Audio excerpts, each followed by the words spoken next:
കേരള ബ്ലാസ്റ്റേഴ്സിന്റെ ആരാധകരെ സംബന്ധിച്ചിടത്തോളം ഇത് ഒരു വിഭാഗത്തിന് സന്തോഷ വാർത്തയും മറ്റൊരു വിഭാഗത്തിന് സങ്കടപ്പെടുന്ന വാർത്തയും. എന്താണെന്ന് വെച്ചാൽ കഴിഞ്ഞ 10 വർഷത്തിലേറെയായിട്ട് കേരള ബ്ലാസ്റ്റേഴ്സിന്റെ ഹോം ഗ്രൗണ്ട് കൊച്ചിയിലെ കലൂർ ജവഹർലാൽ നെഹ്റു സ്റ്റേഡിയമാണ്.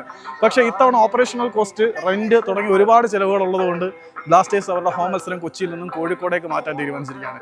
EMS കോർപ്പറേഷൻ സ്റ്റേഡിയത്തിൽ വെച്ചിട്ടായിരിക്കും ബ്ലാസ്റ്റേഴ്സിന്റെ ഇത്തവണത്തെ ഹോം മത്സരങ്ങൾ നടക്കുക. ഓപ്പറേഷണൽ കോസ്റ്റ്, റെന്റ് തുടങ്ങിയ ഡ്യൂസ് അനുസരിച്ച് നോക്കുമ്പോൾ കേരള ബ്ലാസ്റ്റേഴ്സിന് ഇത് ചെലവ് ചുരുക്കാൻ സഹായിക്കും. മൊത്തത്തിൽ കേരള ബ്ലാസ്റ്റേഴ്സിന് ഫിനാൻഷ്യലി ലാഭമായിരിക്കും.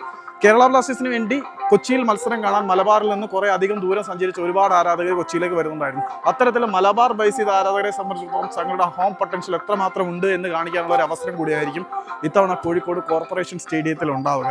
ഏതായാലും കേരള ബ്ലാസ്റ്റേഴ്സിന്റെ ആരാധകരെ സംബന്ധിച്ചിടത്തോളം കോഴിക്കോട് കോർപ്പറേഷൻ സ്റ്റേഡിയത്തിൽ മലബാറിന്റെ മണ്ണിൽ ബ്ലാസ്റ്റേഴ്സിന്റെ ഹോം മത്സരങ്ങൾ നടക്കുമ്പോൾ അത് എത്രമാത്രം ജനപങ്കാളിത്തം ഉണ്ടാക്കും എന്നത് കാത്തിരുന്ന് കാണാം. സെവൻസിന് മാത്രമാണോ ആളെ കൂട്ടാൻ കഴിയുക, അതോ ISL മത്സരങ്ങൾക്ക് മലബാറിന്റെ മണ്ണിൽ ആളെ കൂട്ടാൻ കഴിയുമോ എന്ന് കാത്തിരുന്ന് കാണാം. ഒരു മിനിറ്റ്സ് ഇരിപ്പുണ്ടോ അത്യാവശ്യം 50 രൂപ മോഡം വിളിച്ചു പറഞ്ഞു മിനിറ്റ്സ് എന്തോ പെട്ടെന്ന് വീട് അപ്പുറത്തെ വീട്ടിലേടാ